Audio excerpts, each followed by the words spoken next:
আল্লাহ তাআলার কাছে বাবা আদম বলেন, আল্লাহ সেই ঘর কোথায় অবস্থান, সেই ঘরে কেমনে যাইব রাস্তা জানা নাই, সেই ঘরকে তওয়াফ কেমনে করব পদ্ধতি জানা নাই। আল্লাহ বলেন, ও জিবরাইল যাও, আমার বান্দা আদমকে রাহবারি কইরা সেই ঘরের কাছে তুমি নিয়ে যাও। আল্লাহ তাআলা যখন জিবরাইলকে আদেশ করলেন, জিবরাইল আমিন আলাইহিস সালাম বাবা আদমকে রাহবারি করে করে করে করে সেই মক্কায় নিয়ে গেলেন। সেই বাইতুল্লাহর ঘরে নিয়ে যাওয়ার পর বাইতুল্লাহকে পুনর্নির্মাণ করাইলেন এবং জিবরাইল আমিন আলাইহিস সালাতু ওয়াস সালাম সেই বাইতুল্লাহকে তওয়াফ করা শিখাইলেন। আমাদের পিতা আদম আলাইহিস সালাম জিবরাইল আমিনের শিখানো পদ্ধতিতে সেই বাইতুল্লাহ ঘর পুনরায় তওয়াফ করলেন। জিবরাইল আমিন যেমনি তওয়াফ করছেন, আমাদের পিতা আদম আলাইহিস সালাতু ওয়াস সালাম সেই বাইতুল্লাহকে তেমনই ভাবে তওয়াফ করেছেন।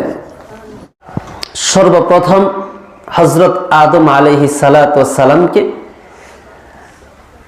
দুনিয়াতে যখন প্রেরণ করেছিলেন, কোথায় আদম আলাইহিস সালাতু ওয়াস সালাম অবতরণ করেছিলেন? মুফাসসিরিনে কেরামগণ বলেন, শ্রীলঙ্কায় একটি পাহাড়ের উপর আদম আলাইহিস সালাতু ওয়াস সালাম অবতীর্ণ করেছিলেন এবং মা হাওয়া আলাইহিস সালাতু ওয়াস সালাম জেদ্দায় এক পাহাড়ে অবতীর্ণ হয়। তো আদম আলাইহিস সালাতু ওয়াস সালাম শ্রীলঙ্কার যে পাহাড়ে অবতীর্ণ হয়েছিল, সেই পাহাড়ে এখনো পর্যন্ত আদম আলাইহিস সালাতু ওয়াস সালামের পদচিহ্ন অবশিষ্ট আছে। আদম আলাইহিস সালাতু ওয়াস সালামের পায়ের দৈর্ঘ্য ছিল 5 ফুট 7 ইঞ্চি, প্রস্থ ছিল 2 ফুট 5 ইঞ্চি। তো এখনো পর্যন্ত সেই পাহাড়ে আদম আলাইহিস সালাতু ওয়াস সালামের পদচিহ্নটা অবশিষ্ট আছে, যে পাহাড়কে আদম চূড়া অথবা এরাম্পিক বলে আখ্যায়িত করা হয়। তো আদম আলাইহিস সালাতু ওয়াস সালাম দুনিয়াতে আসলেন। আসার পর আল্লাহর কাছে কান্নাকাটি করেন, তওবা করেন, আল্লাহ গুনাহ করেছি, অপরাধ করেছি, শয়তানের ধোঁকায় পড়ে গিয়েছি, ওয়াসওয়াসায় পড়ে গিয়েছি, ফল ভক্ষণ করে ফেলেছি, আল্লাহ মাফ করে দাও। এরকম ভাবে একদিন না 2 দিন না 350 বছর পর্যন্ত আমাদের পিতা আদম আলাইহিস সালাম আল্লাহর কাছে তওবা করতেন, রোনাজারি করতেছিলেন।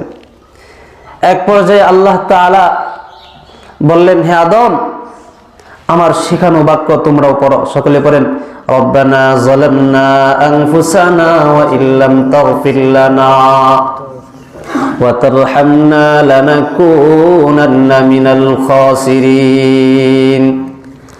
আল্লাহ তাআলা বাবা আদমকে এই বাক্যটা শিখিয়ে দিলেন, ও আমার বান্দা আদম, এই বাক্য তুমি পড়ে পড়ে আমার কাছে দোয়া করো, তওবা করো, আমি আল্লাহ তোমার তওবা কবুল করব। হযরতে আদম আলাইহিস সালাম এই দোয়া পড়লেন, রব্বানা যালামনা, ও আল্লাহ জুলুম করেছি, আনফুসানা আমাদের নফসের উপর, আমার নফসের উপর জুলুম করে ফেলেছি, ওয়া ইল্লাম তাগফির লানা ওয়া তারহামনা, ও আল্লাহ তুমি যদি মাফ না করো, তুমি যদি দয়া না করো, ও আল্লাহ লানাকুনান্না মিনাল খাসিরিন, তাহলে আমি ক্ষতিগ্রস্ত হয়ে যাব, বিপদগ্রস্ত হয়ে যাব। আল্লাহ তাআলা আদমের একদিন না 2 দিন না এরকম ভাবে 350 বছর তওবা করার পর আল্লাহ তাআলা আদমের তওবাকে কবুল করে নিলেন। আল্লাহ তাআলা আদমের তওবা কবুল করার পর আদমকে লক্ষ্য করে বললেন, আদম, তোমাকে সৃষ্টি করার 200,000 বছর পূর্বে দুনিয়ার জমিনে আমি আল্লাহ একটা ঘর নির্মাণ করেছিলাম। আমি আল্লাহ সেই ঘরটা তোমার জন্য কিয়ামত পর্যন্ত তোমার যত উম্মত আসবে, যত বান্দা আসবে, যত সন্তান আসবে, সমস্ত সন্তানের ইবাদতের জন্য একটা ঘর নির্মাণ করেছি। যাও যাও সেই ঘরে গিয়া ইবাদত করো, তওয়াফ করো, সেই ঘরকে পুনর্নির্মাণ তুমি করো।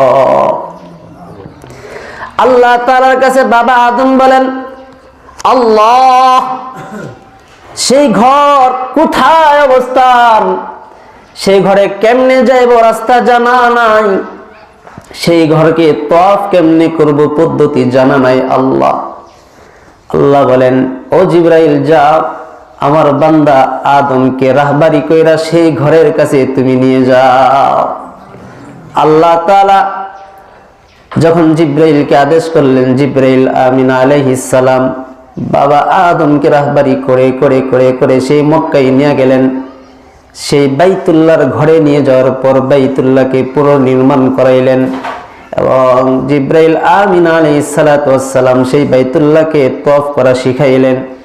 আমাদের পিতা আদম আলাইহিস সালাম জিবরাইল আমিনের শেখানো পদ্ধতিতে সেই বাইতুল্লাহ ঘর পুনরায় তওয়াফ করলেন। জিবরাইল আমিন যেমনি তওয়াফ করছেন, আমাদের পিতা আদম আলাইহিস সালাতু ওয়াস সালাম সেই বাইতুল্লাহকে তেমনি ভাবে তওয়াফ করেছেন।